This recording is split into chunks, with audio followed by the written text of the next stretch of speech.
आपका स्वागत है हमारे यूट्यूब चैनल इंटेलिजेंस लर्निंग में। आज हम पढ़ेंगे साइबर सिक्योरिटी की यूनिट 5 का वंसोर जो क्या introduction to security policies and cyber law. इसमें हम सिक्योरिटी पॉलिसी और साइबर लॉज के बारे में हम पढ़ेंगे। ये इसका सिलेबस है यूनिट 5 का। इसमें हम पूरा सिलेबस कवर करेंगे इस यूनिट 5 के वंसोर में। पहला टॉपिक हमारा सिक्योरिटी पॉलिसी। सिक्योरिटी पॉलिसी क्या है? ये हमारे सिक्योरिटी पॉलिसी ये हमारे फॉर्मल रूल्स और गाइडलाइंस होती है जो कि ऑर्गेनाइजेशन के द्वारा बनाई गई है हमें बताने के लिए कि हम अपने डाटा को कैसे प्रोटेक्ट रख सकते हैं, नेटवर्क और सिस्टम्स को कैसे हम प्रोटेक्ट रख सकते हैं थ्रेट से, मतलब कि साइबर क्रिमिनल से या स्कैम से। ये डिफाइन करती है कि what is allowed and what is not when it comes to handling digital resources. कि जब हम डिजिटल रिसोर्सेज को हैंडल करते हैं तो ये हमें बता दिया हमें क्या अलाउ करना है और क्या अलाउ नहीं करना। मतलब ये कुछ सिक्योरिटी पॉलिसी हमारी कुछ पॉलिसी और रूल्स और गाइडलाइंस है जो कि गवर्नमेंट और ऑर्गेनाइजेशन के द्वारा बनाई गई है लोगों को बताने के लिए कि आप कैसे अपने डाटा को, अपने सिस्टम को कैसे प्रोटेक्ट रख सकते हैं। फिर है साइबर लॉ। साइबर लॉस क्या है? ये हमारे एक लीगल रूल्स एंड रेगुलेशन है जो कि डील करते हैं क्राइम्स और issues related to the internet और digital technology. They protect individual and organisation from online threat. क्या है साइबर लॉस? क्या है? ये हमारे कुछ रूल्स और रेगुलेशंस हैं जो कि डील्स करते हैं क्राइम और जो मतलब जो क्राइम्स होते हैं इंटरनेट की हेल्प से और स्मार्ट डिवाइसेस की हेल्प से। मतलब जो भी हमारे साइबर क्राइम्स होते हैं ये उन्हें हैंडल करता है साइबर लॉज। मतलब हमें बताता है कि अगर कोई अगर कोई मतलब वो फ्रॉड करता है या स्कैम करता है तो उस पर कौन सी पनिशमेंट होती है। ये सब चीज़ ये हमें बताता है साइबर लॉज। ये क्या करता है? ये प्रोटेक्ट करता है हर एक इंडिविजुअल और ऑर्गेनाइजेशन को ऑनलाइन थ्रेट से, यानी स्कैम या फ्रॉड से। सिक्योरिटी पॉलिसीज क्या है? ये तो हमारे रूल्स और गाइडलाइंस होती है क्योंकि ऑर्गेनाइजेशन या उनके द्वारा बनाई जाती है और ये हमें बताया जाता है कि हम कैसे अपने डाटा को प्रोटेक्ट रख सकते हैं। ये मतलब जो हमारा डाटा है उसे प्रोटेक्ट करने के लिए कौन कौन सी सिक्योरिटी पॉलिसीज हैं वो चीज़ है ये इसमें हमें बताई गई है सिक्योरिटी पॉलिसीज में। ठीक है। और साइबर लॉस में क्या है? ये हमें बताया गया है कि अगर कोई साइबर क्राइम करता है या कुछ फ्रॉड करता है तो उस उस केस में उसके साथ क्या होगा, उसके रिगार्डिंग क्या रूल्स है रेगुलेशन, वो चीज़ें हमें साइबर लॉस बताता है। अब हमें सिक्योरिटी पुलिस और साइबर लॉ की क्यों इम्पोर्टेंस है, क्यों क्यों जरूरत पड़ी, उसकी क्या इम्पोर्टेंस है? टेक्नोलॉजी को सेफ रखने के लिए, हर एक इंडिविजुअल बिजनेसमैन और गवर्नमेंट को साइबर थ्रेट से बचाने के लिए, और ऑनलाइन प्लेटफॉर्म पे ट्रस्ट बिल्ड करने के लिए और एक लीगल एक्शन लेने के लिए और जस्टिस साइबर क्राइम केसेस में। फिर है हमारा need for an information security policy. कि हमें इंफॉर्मेशन सिक्योरिटी पॉलिसी की क्यों क्यों जरूरत पड़ी। And information security policy is essential to protect an organisation data system and network infrastructure. It provides a formal framework for managing and securing information assets from threats, vulnerabilities and unauthorized access। ठीक है। क्या है ये? हम information security policy क्या है? ये हमारा एक एसेंशियल पार्ट है जो कि प्रोटेक्ट करता है ऑर्गेनाइजेशन के डाटा को, सिस्टम को और नेटवर्क इंफ्रास्ट्रक्चर को। और ये प्रोवाइड कराता है फॉर्मल फ्रेमवर्क मैनेज फॉर वो मैनेजिंग को मैनेज करने के लिए और सिक्योर करने के लिए इंफॉर्मेशन को थ्रेड से और अनऑथराइज एक्सेस से। ये मतलब हमें बताता है कि हमें कैसे अपने डाटा को मैनेज करना है या सिक्योर करना है अनऑथराइज एक्सेस से। अब हमें इसकी क्यों जरूरत पड़ी? अपने डाटा को प्रोटेक्ट करने के लिए, अपने या अपने कस्टमर का डाटा प्रोटेक्ट करने के लिए, और सिक्योरिटी रिस्पॉन्सिबिलिटीज को डिफाइन करने के लिए कि पता चले कि जो भी एम्प्लॉयज़ हैं या मतलब जो भी डिपार्टमेंट है वो कौन कौन सी रिस्पॉन्सिबिलिटी है, किस चीज़ की रिस्पॉन्सिबिलिटी है। मतलब जैसे जो साइबर फोरेंसिक वालों का क्या है कि वे जो भी क्राइम आया है या जो भी हमारे जो डिजिटल डिवाइसेस हैं उन्हें उन्हें एनालाइज करके पता लगाना कि इसमें किस टाइप का साइबर फ्रॉड हुआ है और कहाँ से हुआ है, वो चीज़ें होती हैं। ऐसी इसमें मतलब होती है मतलब कि बताया जाता है कि कौन सा एम्प्लॉई या कौन सा डिपार्टमेंट क्या काम करता है। और ensure legal and regular complaint की अगर किसी फ्रॉड होता है तो उस केस में जो हैकर है या अटैकर है उस पर कौन से लॉ या कौन सा आईटी एक्ट लगेगा, उस पर जरूरत पड़ी हमें। और सिक्योरिटी अवेयर कल्चर को प्रमोट करने के लिए, लोगों को बताने के लिए। और गाइड्स इंसिडेंट रिस्पॉन्स क्या है, provide procedure for identifying reporting and responding to security breach and cyber incident. क्या है कि ये अगर किसी के साथ कुछ वो हो जाता है, साइबर साइबर फ्रॉड होता है, तो उस केस में जो ऑफिसर्स हैं या जो भी साइबर फोरेंसिक्स हैं वो कैसे उस उस इंसिडेंट को रिस्पॉन्स करेंगे, उसका गाइडेंस बताई गई है इसमें। वो कुछ सिक्योरिटी प्रैक्टिसेस बताई गई हैं और ऑडिट और मॉनिटरिंग बताई गई है इसमें कुछ। कि ये जो भी सिस्टम्स है उन्हें मॉनिटर करना, उन्हें ऑडिट करने का काम भी कुछ फैकल्टी होती है उनका होता है, जो हेल्प करती है सिक्योरिटी को इम्प्रूव करने में। फिर है introduction to Indian cyber law. क्या है, Indian cyber law refers to the legal framework in India that governs activity related to the internet, digital communication, electronic data and cyber crimes. As digital technology becomes widespread, the need for laws to protect data, prevent cyber crimes and regulate online behavior became essential. Same वही है, मतलब कि ये भी ये हमें legal framework provide कराता है। वो ये बताता है कि कौन कौन सी एक्टिविटीज़ हैं internet, digital communication, electronic data और साइबर क्राइम से रिलेटेड। मतलब ये हमें एक लीगल फ्रेमवर्क प्रोवाइड कराता है। और ये हमें बताता है इंडियन साइबर लॉ की कौन सी एक्टिविटीज़ हैं जो internet, digital communication, electronic data को साइबर क्राइम पे हम कर सकते हैं।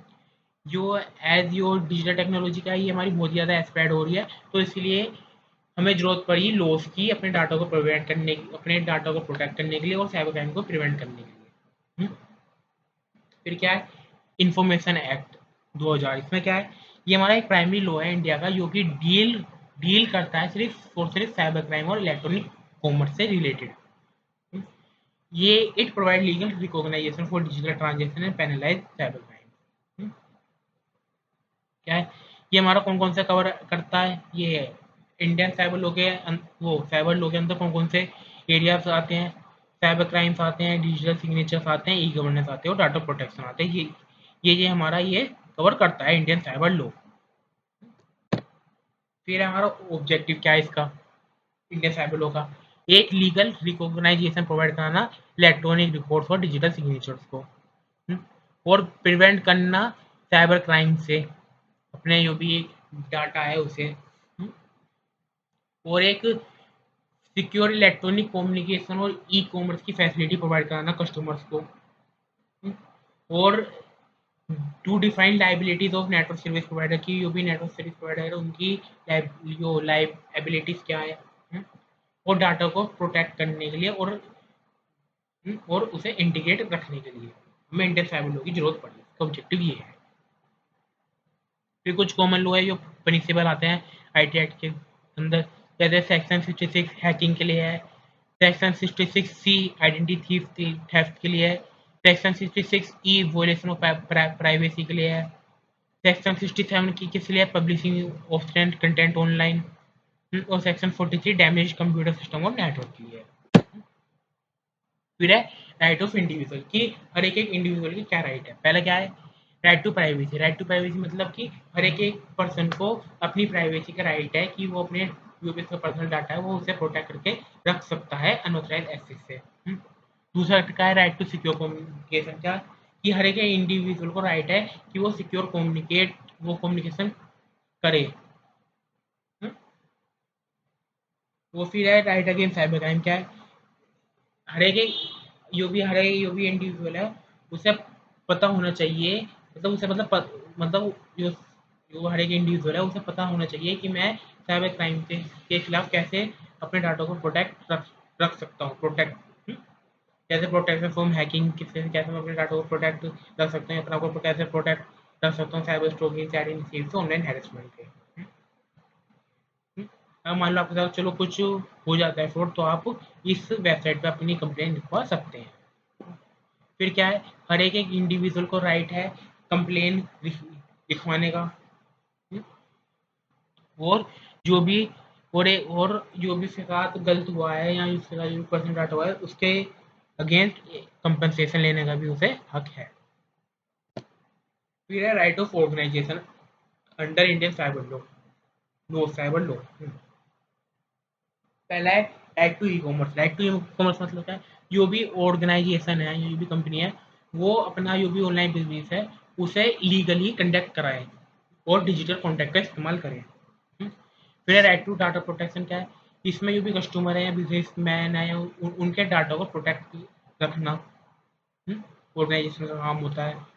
राइट टू डिजिटल एविडेंस क्या है, जो भी ईमेल्स या डिजिटल रिकॉर्ड्स है उन्हें लीगल एविडेंस की तरह कोर्ट में इस्तेमाल करना वो ऑर्गेनाइजेशन को उसका राइट से कि वो मतलब जो भी डिजिटल एविडेंस है वो कोर्ट में यूज कर सकता है लीगली।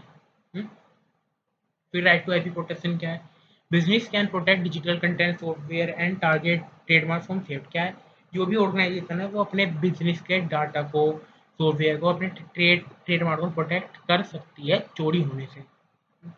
और ऑर्गेनाइजेशन का क्या क्या राइट है, अपने नेटवर्क की सिक्योरिटी का, कि जो भी उसका सिस्टम है वो उसे सिक्योर करने का उसे अधिकार है, और अगर उसके साथ साइबर अटैक होता है तो उसकी रिपोर्ट करने का भी उसे अधिकार है। फिर digital personal data protection act 2023। इसमें क्या आया था, इसमें हम protect our personal data when it is use online. इसमें क्या है कि अगर आप अपना पर्सनल डाटा यूज करते हैं ऑनलाइन तो उसे आप कैसे प्रोटेक्ट रख सकते हैं। अगर आप ऑनलाइन अगर आप अपना डाटा ऑनलाइन यूज करते हैं तो उसे आप प्रोटेक्ट रखें। Makes your companies ask for our permission before using your data. क्या है कि अगर कंपनीज को आपका डाटा यूज करना है तो वो पहले आपसे परमिशन लेगी। Allow you to see fix और delete your data if need. क्या है, अगर आपको लगता है कि आपको अपना डाटा देखना है या उसे कुछ मॉडिफाई करना है या उसे डिलीट करना है तो आप कर सकते हैं इस एक्ट के अंदर। फिर क्या है, has the government stop the misuse of personal data. क्या है, यो एक्ट हेल्प करता है, जो गवर्नमेंट है वो हमारे पर्सनल डाटा का मिसयूज नहीं कर सकती। इसमें स्कोप क्या है, the law applies to all personal data in digital form whether it was collected online और कन्वर्ट फ्रॉम पेपर। क्या इसमें कि इस लॉ जो लॉ हमारा अप्लाई करते हुए हमारा पर्सनल डाटा है वो डिजिटल फॉर्म में भी वो मतलब उसे हम इस्तेमाल कर सकते हैं, तो वो हमारे लीगली होगा। ये हमारा अप्लाई होता है पीपल, कंपनीज और गवर्नमेंट ऑफिस में, कि वो हमारा कलेक्ट कर सकते हैं और यूज़ कर सकते हैं पर्सनल डाटा सिर्फ इन इंडिया के अंदर। It also applies to foreign companies के पे भी ये हमारा अप्लाई होता है। ये हमारा ऑफर करता है सर्विस और प्रोवाइड्स जो पीपल्स हैं इंडिया में उन्हें। लेकिन ये हमारा अप्लाई नहीं होता कि इस पर पर्सनल डाटा यूज़ और प्राइवेट यूज़। जो भी हमारा पर्सनल डाटा है उसे हम और प्राइवेट यूज़ के लिए ये मतलब उसमें अप्लाई नहीं होता, क्योंकि मेरा मतलब क्या है, मतलब कि एक तरह से जो हमारा पर्सनल डाटा है उसे हम अपने प्राइवेट यूज़ के लिए नहीं ले सकते। जैसे मतलब 2 पर्सन है तो पर्सन ए और पर्सन बी है, तो पर्सन ए है वो पर्सन बी का डाटा अपने प्राइवेट यूज़ में नहीं ले सकता। वो personal data already share publicly by you और अलाउड बाय लॉ। क्या है, अगर आप पर्सनली डाटा अगर आप शेयर करते हैं पब्लिकली या आप अलाउ होते हैं लॉ के द्वारा, तो उसमें भी हमारा अप्लाई नहीं होता। क्या मान लो आपने ऑलरेडी अपना डाटा पब्लिकली कर दिया तो उसमें ये हमारा अलाउ नहीं होता है। फिर क्या है, व्हाट इज इंटेलेक्चुअल प्रॉपर्टी। क्या है, intellectual property means the creation of the mind like innovation, design, brand name, logo, music, books, software etc. People or company who create these things have the right to protect them from being copied or stolen. क्या है, जो intellectual property का मतलब है creation of mind, जो हमारे दिमाग का क्रिएशन, इनोवेशन, डिजाइन, जो मतलब जो भी हमारे दिमाग का या जो भी हमारा होता है क्रिएशन, वो से हम इंटेलेक्चुअल प्रॉपर्टी कहते हैं, जो कि हमारी होती है प्रॉपर्टी जो हम बनाते हैं। कैसे, जैसे मतलब जो कंपनीज होती हैं या पीपल्स होते हैं वो क्रिएट करते हैं टीम्स और उन्हें राइट होता है प्रोटेक्ट करने का कॉपी होने से और चोरी होने से। उनके क्या क्या इशू आते हैं, एक तो कॉपीराइट इंफ्रिंगमेंट आता है। क्या कुछ लोग होते हैं यो ओरिजिनल यूजर होते हैं, उनकी बिना परमिशन, बिना उनके उनके सॉन्ग्स कॉपी कर लेते हैं, मूवीज बुक्स और सॉफ्टवेयर कॉपी करके वे अपने पर्सनल यूज के लिए वे वो लेते हैं। फिर ट्रेडमार्क वायलेशन क्या है, इसमें use someone as brand name, मतलब क्या है, जैसे मान लो कोई कंपनी है, अमूल की कंपनी है, अगर अगर कोई दूसरा सेम अगर अमूल की कंपनी खोलेगा और उसका ट्रेडमार्क छुड़ाएगा तो क्या होगा, बदनामी किसकी होगी। अगर मान लो अगर पर्सन ए ने कोई कंपनी खोली, और वही सेम कंपनी का नाम, वही सेम लोगो पर्सन बी ने इस्तेमाल करा, और ये पर्सन बी ने उस नाम और उस लोगों का गलत इस्तेमाल करा, तो उस केस में बदनामी किसकी होगी, पर्सन ए की कंपनी की। तो इसलिए उसे प्रोटेक्ट करना भी आता है। वो पेटेंट ही कि अगर यूज समवन इनोवेशन और आइडिया विदाउट देयर परमिशन और लाइसेंस, मतलब कि तुम जो भी मान लो पर्सन ए ने जो भी इनोवेशन किया है या जो भी उसका आइडिया है, तुम उसकी परमिशन के बिना उससे इस्तेमाल नहीं कर सकते। फिर है पायरेसी। पायरेसी क्या है, वही डाउनलोडिंग और शेयर करना पेड सॉफ्टवेयर को विदाउट परमिशन के बिना। फिर पैरेललिज्म है, इसमें क्या है कि किसी के वर्क को या कंटेंट को कॉपी करके ऐसा दिखाना है कि ये काम मेरा है। डोमिनेंट डिस्प्यूट क्या है इसमें, कि किसी वेबसाइट का नाम अपने, मतलब जो वेबसाइट का नाम है तुमने भी वही वही सेम रख लिया, तो उससे क्या होगा, पीपल का कंफ्यूजन होगी और उससे बहुत ही सर्विसेज भी डिस्टर्ब होगी। तो इसलिए क्या है कि अपना अपना अलग नाम रखो। फिर ट्रेड सीक्रेट लीक क्या है, कि यो शेयरिंग और steel secret company information like formulas client seat और प्रोडक्ट डिजाइन, मतलब जो भी यो ट्रेड होते हैं उनके सीक्रेट लीक होने का डर होता है इसमें। ये इसके टाइप्स हैं इंटेलेक्चुअल प्रॉपर्टी की हमने पढ़े, copyright, trademark, patent, trade secret, industrial design, same सब वही है सब। फिर वाई प्रोटेक्शन क्यों करना चाहिए, ये सब उसे क्यों प्रोटेक्शन करना चाहिए, तो कुछ पॉइंट्स हैं। फिर इसका ये ओवरव्यू है इंटेलेक्चुअल प्रॉपर्टी का related legislation India copyright act 1957 में। क्या है कि इसमें क्या बताया गया था कि आप प्रोटेक्ट कर सकते हैं अपने ओरिजिनल वर्क को, जैसे बुक्स हैं या कोई भी काम है, आप उसे प्रोटेक्ट रख रख सकते हैं। फिर ट्रेडमार्क क्या है, जो भी आपके ब्रांड का नाम है या लोगो है उसे आप बिजनेस के लिए इस्तेमाल कर सकते हैं। उसे उसे आपको प्रोटेक्ट करने का भी आपको अधिकार है। ये आपकी जो बिजनेस को बिल्ड, जो आपकी वो बिजनेस की वो आइडेंटिटी होती है उसे बिल्ड करने में हेल्प करता है। पेटेंट क्या है, पेटेंट ये हमारा 1970 में आया था। जो भी हम ये हमारा क्या है, जो भी मान लो किसी पर्सन ने कुछ इनोवेशन कराया उसे प्रोटेक्ट करने में हेल्प करता है। फिर डिज़ाइन एक्ट 2000 आया, इसमें क्या है, जो जो हमारा प्रोटेक्ट करता है, इसमें बताया गया कि आप प्रोटेक्ट कर सकते हैं अपनी विजुअल लुक को, शेप को, डिज़ाइन और जो भी प्रोडक्ट है उससे। फिर क्या है, पेटेंट है। पेटेंट क्या है, patent give exclusive rights to an inventory for a new invention like a machine, process or product. To obtain it you must file an application with detailed specification and claim। क्या है, patent क्या है, हमें एक right देता है inventor को innovation करने के लिए। मान लो आपको कुछ इनोवेशन करना है या आपको कुछ चीज़ बनानी है, तो आप पहले उसके लिए एक पेटेंट फाइल करते हैं। उसकी पूरी डिटेलिंग के साथ। जैसे अगर आपको कोई मशीन बनानी है या आपको कुछ चीज़ बनानी है, तो उससे पहले आपको पेटेंट फाइल करेंगे जिससे आपको राइट मिल जाए। इससे क्या होगा कि इससे आपको राइट मिल जाएगा और आपको जो भी आइडिया है वो कोई और नहीं चुरा सकता, अगर आपने उसे पहले पेटेंट करा लिया है तो। रिक्वायरमेंट क्यों है, the innovation must be new, मतलब जो भी आपकी इनोवेशन है वो आपकी, अगर आपको पेटेंट चाहिए तो उसके लिए कौन कौन सी रिक्वायरमेंट है। पहले क्या है, जो भी आपका इनोवेशन है वो आपका नया होना चाहिए, वो पहले ऑलरेडी वो नोन नहीं होना चाहिए, मतलब बना हुआ नहीं होना चाहिए, वो बिल्कुल नया होना चाहिए, और वो यूजफुल होना चाहिए, वो प्रॉब्लम को सोल्व करता होना चाहिए। और it must be non obvious, मतलब कि वो इजीली गैसेबल नहीं होना होना नहीं। नहीं चाहिए। You must file a patent application with all technical detail, मतलब जो भी आप पेटेंट फाइल कर रहे हैं उसमें सारी टेक्निकल डिटेल्स होनी चाहिए।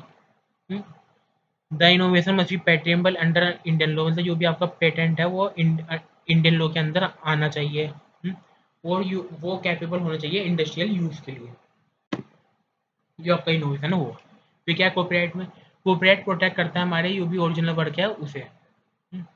इसमें रजिस्ट्रेशन की कोई रिक्वायरमेंट नहीं होती अगर आप, but proof of originality is needed if there is a dispute, अगर आपको उसमें प्रूफ ऑफ ओरिजिनिटी की जरूरत पड़ती है अगर आप उसे डिस्प्यूट कर देते हैं तो।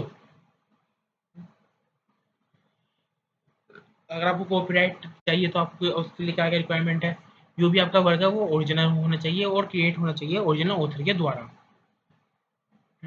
और वो फिक्स्ड होना चाहिए और एक टेंजिबल फॉर्म में होना चाहिए। और इसके लिए कोई रजिस्टर करने की कोई ज़रूरत नहीं होती, हमें ऑटोमेटिकली ग्रांटेड हो जाता है हमारे वर्क के साथ। इसमें जो रजिस्ट्रेशन होता है वो हमारा ऑप्शनल होता है, ये हमारा हेल्प करता है लीगल प्रूफ के लिए ओनरशिप की। इसे हम अप्लाई कर सकते हैं कॉपीराइट ऑफिस में जाके।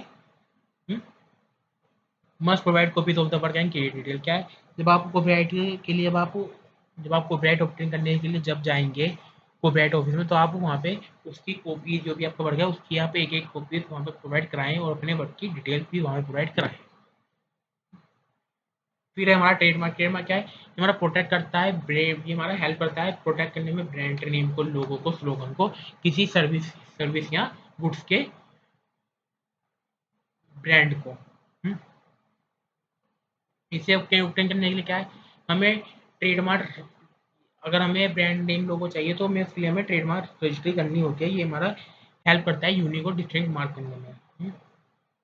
और ट्रेडमार्क पे ऑब्टेन करने के क्या क्या रिक्वायरमेंट होनी चाहिए, जो हमारा मार्क है वो हमारा यूनिक होना चाहिए, पहले ऑलरेडी रजिस्टर्ड नहीं होना चाहिए, और वो डिस्टिंग्विशेबल होना चाहिए अदर से, मतलब कि यूनिक जो आपका लोगो है वो जो दूसरी कंपनी के लोगों से मैच कर रहा है या वो डिफरेंस नहीं है।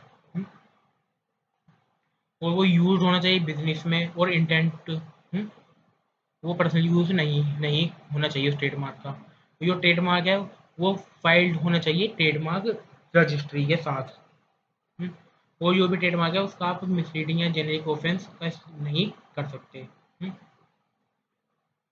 जो भी मार्क है वो एग्जामिन्ड और पब्लिश होना चाहिए और रजिस्टर होना चाहिए। If no opposition is right, अगर आप उसे रजिस्टर नहीं करते हैं तो आप उस पर कोई ओपोजिशन, मतलब अगर आप उसे सॉरी, अगर आप जो भी आपका ट्रेडमार्क जो भी आपका लोगो है ब्रांड नेम, अगर आप उसे ट्रेडमार्क करवा देते हैं, रजिस्टर करवा देते हैं, तो कोई ओपोजिशन उस पर मतलब यूँ नहीं कह सकते कि ये मेरा है बाद में, अगर वो पहले क्रिएटेड नहीं हुआ है तो, अगर वो यूनिक है तो। अगर आपको हमारी यूनिट 5 अच्छी लगी हो तो आप हमारी वीडियो को लाइक करें, शेयर करें और हमारे चैनल को सब्सक्राइब करें। Thank you for watching.